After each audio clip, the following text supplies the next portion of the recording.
ডাকাডাকি করে ঘুম ভাঙাতে ব্যর্থ হয়ে শেষ পর্যন্ত ডেকে আনা হলো পুলিশ ও ফায়ার সার্ভিসকে। অবশেষে রুদ্ধশ্বাস অপেক্ষা আর আতঙ্কের পর দরজা ভেঙে উদ্ধার করা হয় সুস্থ সবল সেই গভীর ঘুমে আচ্ছন্ন শিক্ষার্থীকে। ময়মনসিংহ নগরের শানকিপাড়া এলাকায় এই হাস্যকর ও চাঞ্চল্যকর ঘটনাটি ঘটেছে। বিস্তারিত থাকছে নেক্সট রিপোর্টে।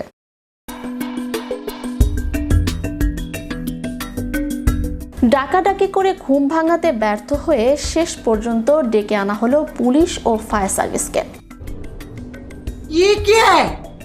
অবশেষে রুদ্ধশ্বাস অপেক্ষা আর আতঙ্কের পর দরজা ভেঙে উদ্ধার করা হয় সুস্থ সবল সেই গভীর ঘুমে আচ্ছন্ন শিক্ষার্থীকে। ময়মনসিংহ নগরের শানকিপাড়া এলাকায় এই হাস্যকর ও চাঞ্চল্যকর ঘটনাটি ঘটেছে। সামাজিক যোগাযোগ মাধ্যমে বিষয়টি ছড়িয়ে পড়তেই এখন নগর জুড়ে আলোচনার কেন্দ্রবিন্দুতে পরিণত হয়েছে ঘটনাটি।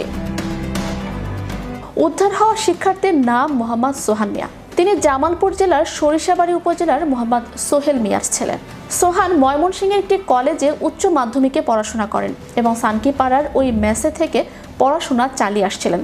স্থানীয় বাসিন্দা ও মেস সদস্য সূত্রে জানা যায়, সোহান গত রোববার রাতে পড়াশোনা বা অন্য কোনো কারণে রাত জেগেছিলেন। সোমবার ভোর রাতে তিনি ক্লান্ত হয়ে নিজের কক্ষের দরজা ভেতর থেকে আটকে ঘুমিয়ে পড়েন।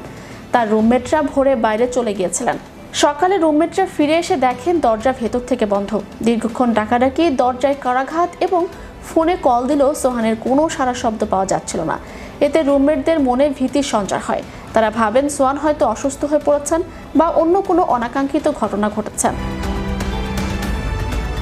মুহূর্তের মধ্যেই বিষয়টি এলাকায় ছড়িয়ে পড়ে এবং উৎসুক জনতা মেসের সামনে ভিড় জমায়। আতঙ্কিত হয়ে মেসের মালিক ও শিক্ষার্থীরা কোতোয়ালি মডেল থানায় খবর দেন। পুলিশ ঘটনাস্থলে এসে পরিস্থিতি পর্যবেক্ষণ করে ফায়ার সার্ভিসকে তলব করে। ময়মনসিংহ ফায়ার সার্ভিসের জ্যেষ্ঠ কর্মকর্তা জুলহাস উদ্দিন ঘটনার বর্ণনা দিয়ে বলেন, আমরা খবর পেয়ে দ্রুত ঘটনাস্থলে পৌঁছাই। পরিস্থিতি এমন ছিল যে দরজা না ভেঙে বিকল্প কোনো উপায় ছিল না। আমাদের কর্মীরা বিশেষ সরঞ্জামের সাহায্যে দরজা ভেঙে ভেতরে প্রবেশ করেন। তবে ভিতরে গিয়ে দেখা যায় সোহান গভীর ঘুমে আচ্ছন্ন। তাকে জীবিত ও সুস্থ অবস্থায় উদ্ধার করা হয়। কোতোয়ালি মডেল থানার ইন্সপেক্টর মোহাম্মদ আজহারুল ইসলাম বলেন, প্রাথমিকভাবে মনে করা হয়েছিল কোনো দুর্ঘটনা ঘটেছে। তবে উদ্ধারের পর ছেলেটি জানায় সে সারা রাত জেগেছিল এবং ভোরে ঘুমিয়েছে।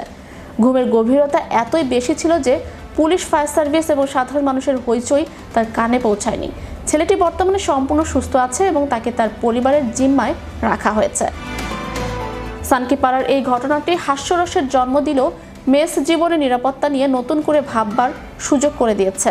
রুমমেটদের সচেতনতা এবং পুলিশ, ফায়ার সার্ভিসের দ্রুত সাড়াকে সাধুবাদ জানিয়েছেন স্থানীয়রা। চ্যানেল ইউরোপ, বিনোদন ডেস্ক।